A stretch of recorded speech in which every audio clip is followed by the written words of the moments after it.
You've been making the statement for the past couple of years that there are no man-made crop circles. What do you mean by that?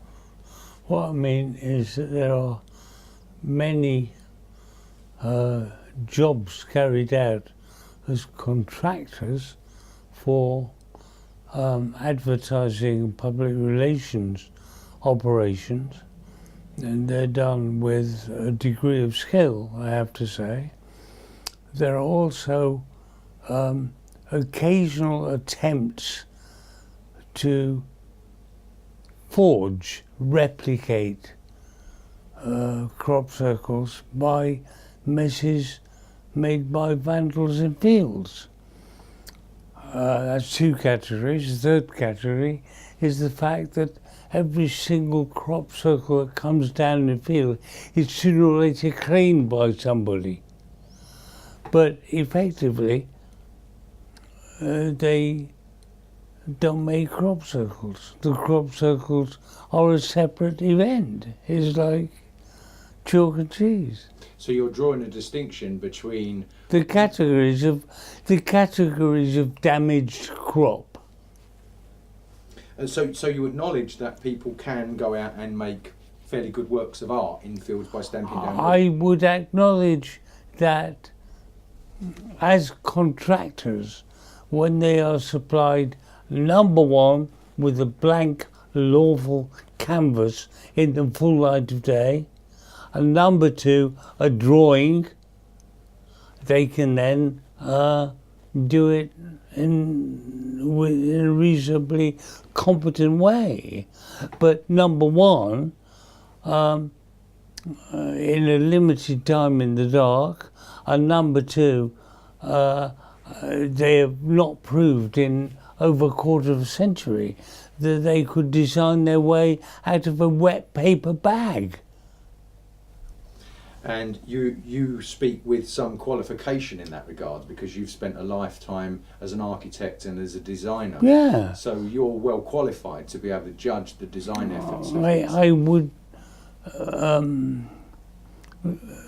tentatively propose that is so. Okay. In 1992, you took part in the crop circle making competition. I didn't take part, I observed. You observed. And I was one of, there were two of us who were called the jury of last resort in case the judges got jammed. There was me and John Haddington, the Earl of Haddington. We never did anything. It was all nonsense. What did you think of their efforts? Pathetic. Pathetic. Yeah. In the Seriologist at the time, you wrote, and I quote, Oh dear.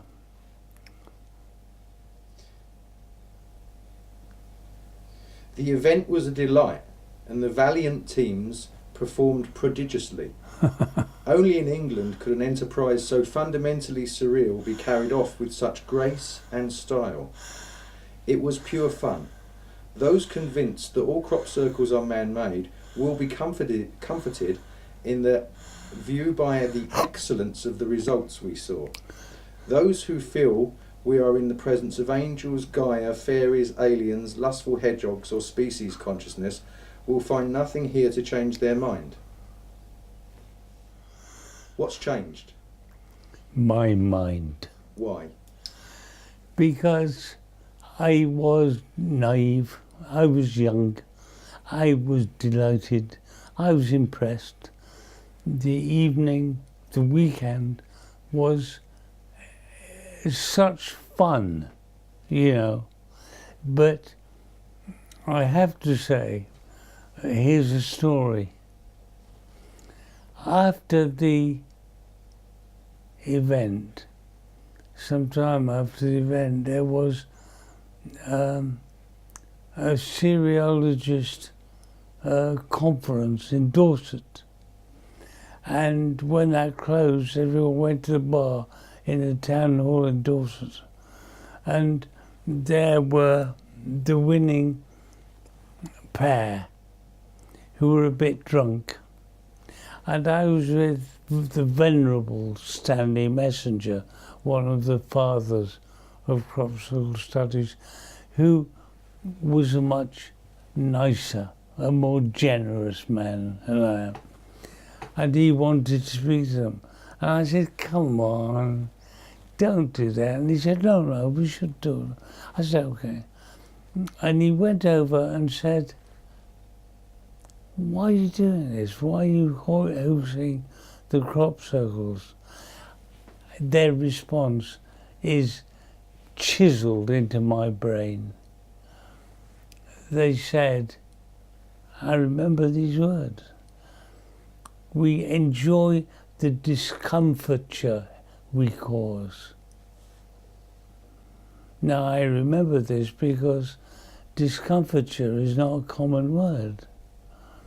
And I thought, what kind of person is looking for the discomfiture of others? It's so far out of my understanding. And of course, for 20 years, this simple statement of one level has become intensified through the last 20 years when I've seen that these guys are less concerned with hoaxing than attacking anybody who dares to believe it could be otherwise. And, you know, I mean, I don't want to name names, but most of these people never go into a field either to examine them, or most certainly not to make them. Their activity is fundamentally attacking people like you and me, who don't know what's going on. At the time, that competition didn't really comprise of many people who claimed that they were hoaxers, did they? They were like students, and there wasn't very many people. It was a very strange crowd. Who and there were 2, maybe 3 teams who were seriously involved. One of them was the despicable Jim Schnabel, and the others were the Dexter twins, who I think who came second, I think. It was an inappropriate event. I was blown away by having a weekend with my pals, you know. So what you're saying is that the enjoyment of the weekend clouded your judgment. I mean, I speak now with the benefit of the most accurate of sciences, which is hindsight. And I obviously was bubbling over with goodwill. Right. At that time. Yeah. But I wouldn't. I was wrong. I was mistaken, and I made a mistake. And I mean, I have to say, I've re-examined the last quarter of a century often, and what I can say is I made many mistakes. I have never lied. I've never uttered or written something which I knew to be false. But it was a mistake. It wasn't a mistake. It was an error of judgment. You were being more polite and diplomatic in writing that article. I was being enthusiastic. I think I was. I mean, that was the early years when I was overwhelmed with astonishment. I suppose the relevance today is that when we see formations like Anstey, or I can list off a number of formations where people seem to be unsure if that is capable, if something like that, humans are capable of making something like that, or what is the level of where do they reach their zenith, if you like, of what they can achieve by going out in the fields. And all we've seen are daytime exercises where they'll spend 10, 12, 20 hours or whatever to knock out something that's a couple of 100 feet wide, and if we get the opportunity to examine them, it displays none of the characteristics of lay and so on. And so, but the general public out there, when we talk about what's capable and what isn't, what can be hoaxed and what can't be hoaxed, the Anstey formation of last year has thrown this whole issue up and so statements made by someone like yourself, who's an architect and a designer, that says they performed prodigiously and it was wonderful and blah blah blah, it clouds an issue which would benefit from being more clearly defined, if that was possible. Well, I apologise for that. I had neither the experience nor the experience at the time. You've been into crop circles, 2 years at that time? Yeah, 2, 3. 2 or 3 years. You're going to talk about 3 formations in the coming autumn barns. Yeah. What formations are there, and why do they hold specific significance to you? All right, we start with the wonderful Stonehenge fractal, 151 circles, which is remarkable because numerically 151 adds up to 7, 1 plus 5 plus 1, and that includes all the circles, including the legs, if you like. The spine was 36 circles. If you remove 36 from 151, you get 115. 1 plus 1 plus 5 adds up to 7. And numerically it was staggering. But the other thing I know about this is that I was working at the time with Patricia Murray. And this was a year or so after the thought bubble formations. And the thought bubble formations enlarged as they went uphill. They were all on an angle, and the biggest formation was at the top.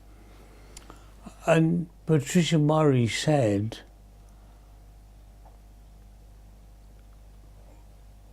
the Stonehenge formation is very similar.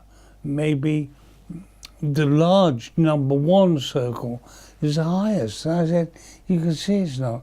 And she said, we've got to get a theodolite. She insisted we got a theodolite to check it. Now, we got a theodolite and checked, and of course the big circle at the end, number 1, was not at the highest point.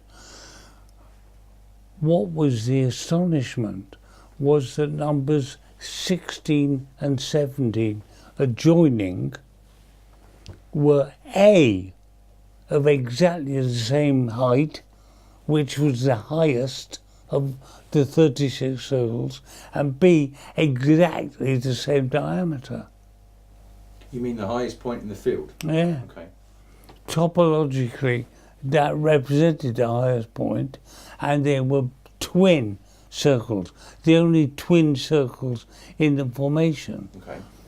Now, if you take it further, 16 plus 17 gives you 33, another master number. Now, I find that you know, the old scientific rationalists will say, coincidence. I find that might be a coincidence, but it's a bloody astonishing coincidence. It really is. Not only exactly the same diameter to an inch, but exactly the same elevation. Now that is stretching the bounds of coincidental possibility to snapping point. Now, apparently there was some kind of conference, I think in Scandinavia or Holland, where Rob Irving found himself with Colin Andrews, and he, Rob Irving, master of his craft. Which is?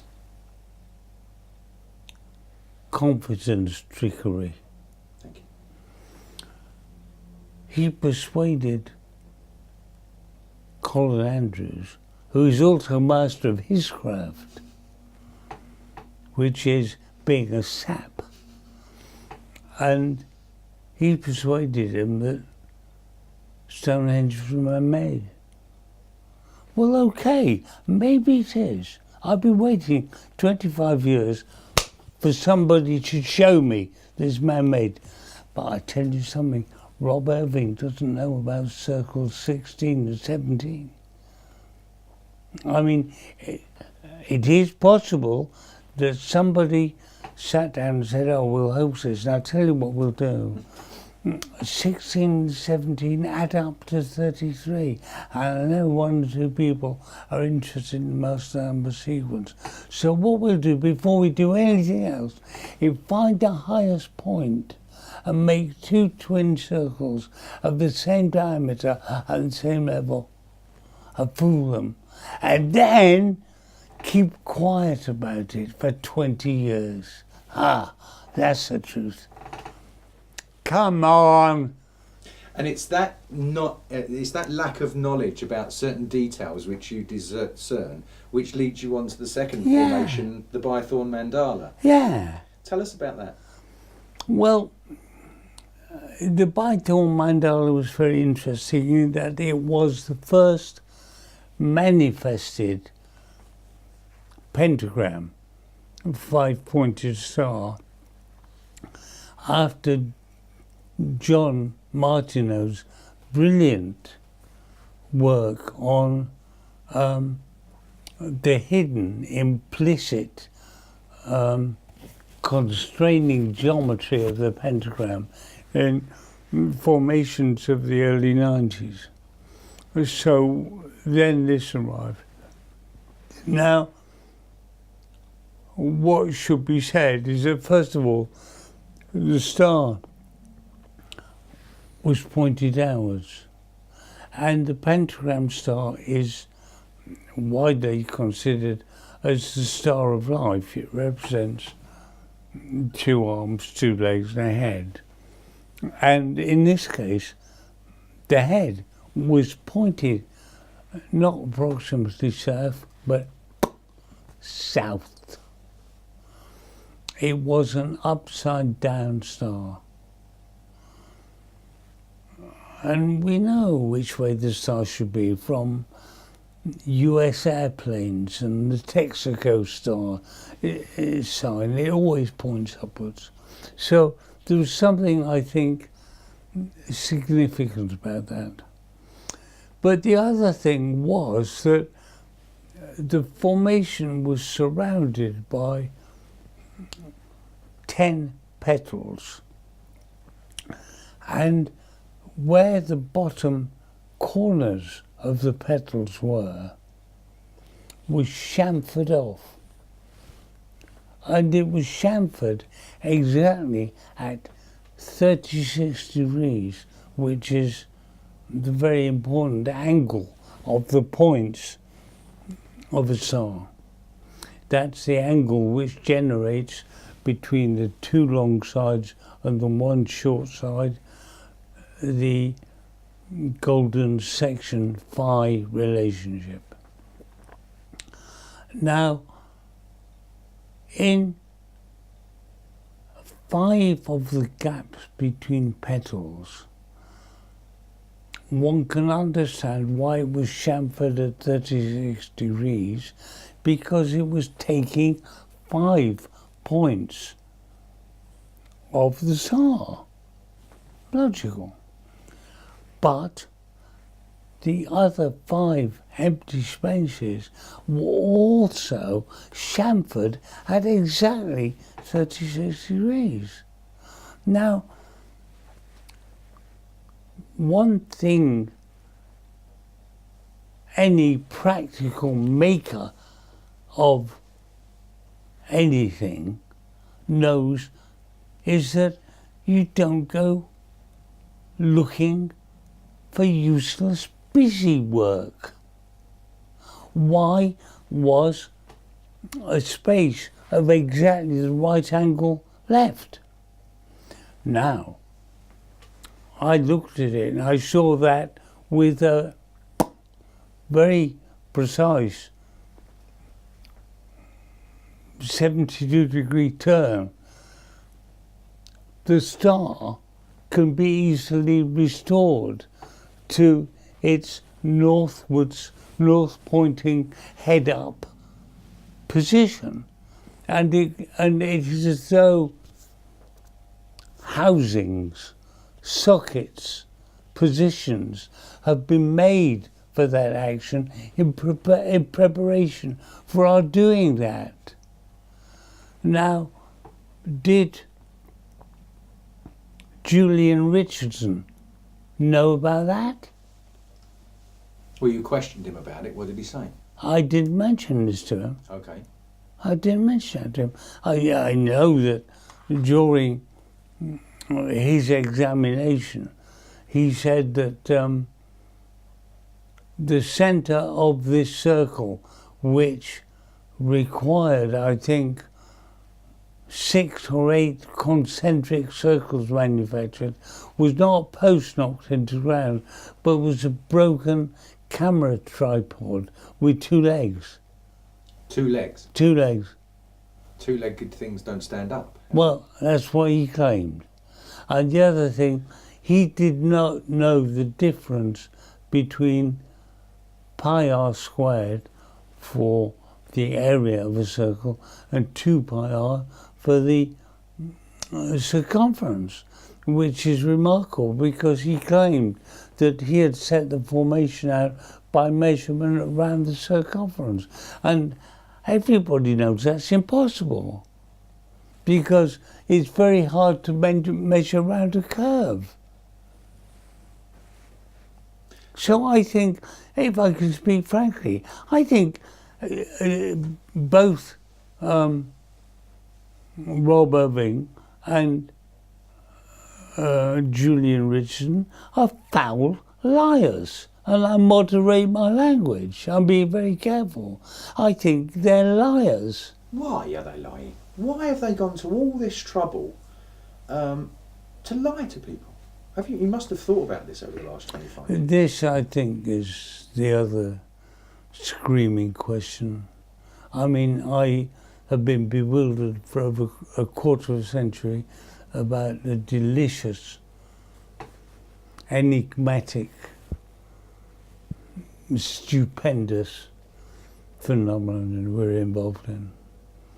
Phenomenon 1. Phenomenon 2 is what drives these guys? What drives them? I mean, it's so relentless, and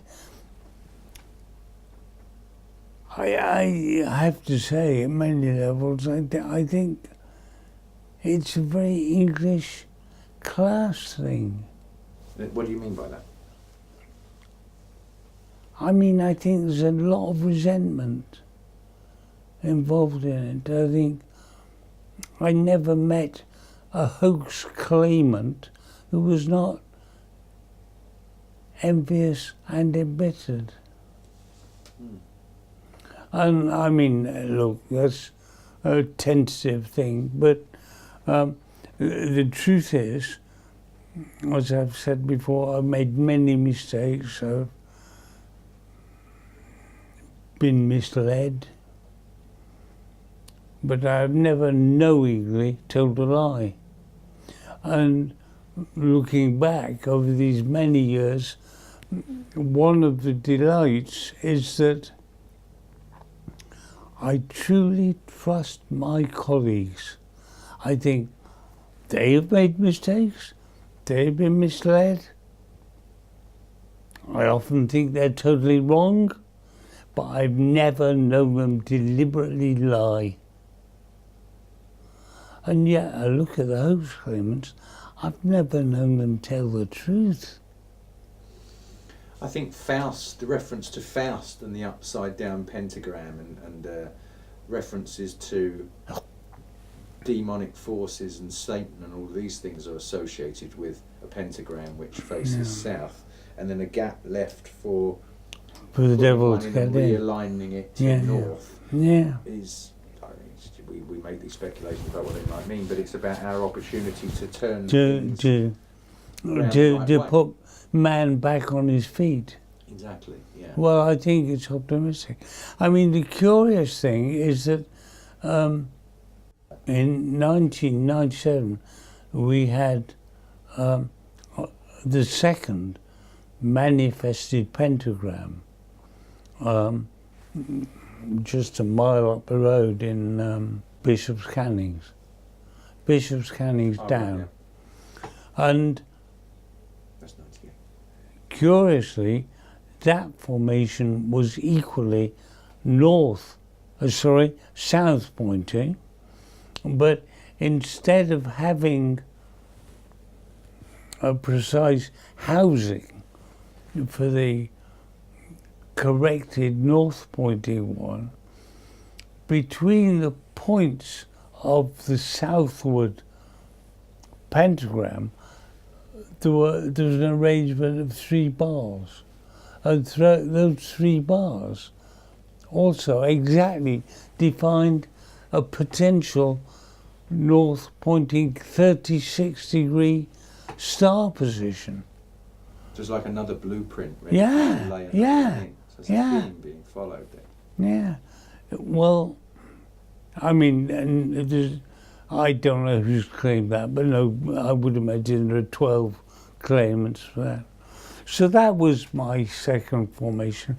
And the third formation is the Bishop's Cannings basket. Now, at this stage, I had perceived the importance of, well, there were a lot of things telegraphing 29 at me. I kept saying 29, 29, 29. In various ways. One of them was, for example, Silbury stars. There were 6 stars, which a total of 30 points. One of the points was deliberately jerked sideways. So that leaves 29. Then there were other formations. There was the Windmill Hill thing, which had 2 sets of 29 pointed hedgehogs around it. And I thought, what is this? 29, 29, 29. And then I realised that the Windmill Hill thing landed on the 22nd of July, 22/7. And I suddenly thought, they want to say divided by 22 over 7, 22 divided by 7 is pi. So they wanted, how do you lay in the crop, if you don't want to use language, how do you lay in the crop over 27 or over 7 or divided by 7. You can't. So they thought, stick them together and somebody might understand what 29 means. Okay, we come to Bishop's Cannings. Just as Silbury was 30 minus 1, Bishop's Cannings had 7 arms of 4 rings, 28, plus 1 in the middle, 29. Now, is this a coincidence? I don't think it is a coincidence. But then, more importantly, our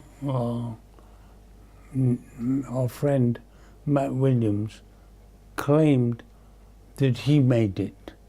Some years later, though, wasn't Oh, yeah, it was some time. And looking back at the trajectory of the whole history of this phenomenon, this is one of the absolute pivots and spindles. We had never had anything quite like that before, although the previous year in the Queen formation, there was an approach to lay an overlay towards basket weave. But the Bishop's Cannings was a precisely constructed over and under basket, which was staggering, a staggering historical development. Now, Matt Williams claimed that he and another person, not named, you don't ever get that, but another person would make it. And he claimed that the 29 rings were made by the other guy. Now, I don't believe that, because one of the most difficult things in crop circle making, and we've seen how they screw up on it, is parallel walls and parallel walled rings. So Williams is claiming that this guy made with perfection 29 perfect rings, to the extent that Williams stood by bored out of his wits and thought, oh, I know what I'll do. I'll fill in the in-between space with a basket. So he had 7 of these triangles of basket weave to do, which he claims he just did as an afterthought to fill in time. all in about 4 or 5 hours of darkness? Yeah. He's a liar. He's a foul liar. So those 3 formations alone, when you take them in isolation, I mean, I always consider this, whenever I've seen a man-made demonstration where you get a team of 8, 10, 12 people take 20 hours to make something like the Mozilla Firefox or something relatively simple, to consider that 2 people in 4 or 5 hours in complete darkness can make something like the Bishop's Canning basket weave. It It's doesn't. an extraordinary claim, isn't it? It's a claim so extraordinary that to waste your time contemplating it is stupid. Stupid. But nevertheless, I mean, you see him get interviewed by Sir Tony Robinson at the Barge Inn, and he just knocks out that that's the best one he's ever made, and he's very proud of it, and they accept it. What sort of circles did you make? One of the best ones I made was known as the basket. It had sort of over and under lay, so it looked like a basket weave. They said there's no way a human could do that. Have you heard of the basket? See, you're famous. There's a lack of discernment for Well, what can be achieved. you know, I repeat what I always repeat, and that is that humanity is fearful, and it wants today to be the same as yesterday, and tomorrow the same as today. And imagine 300 years ago, some smart ass comes up to you and says, "You think it's flat like that? It's not flat. It's an orb. It's a globe." Burn the bastard. Hang him. Throw him in the deepest dungeon in the world. And then, 100 years ago, some geezer arrives and says, "In America, they've got machines that fly in the sky." It took 4 years to believe that.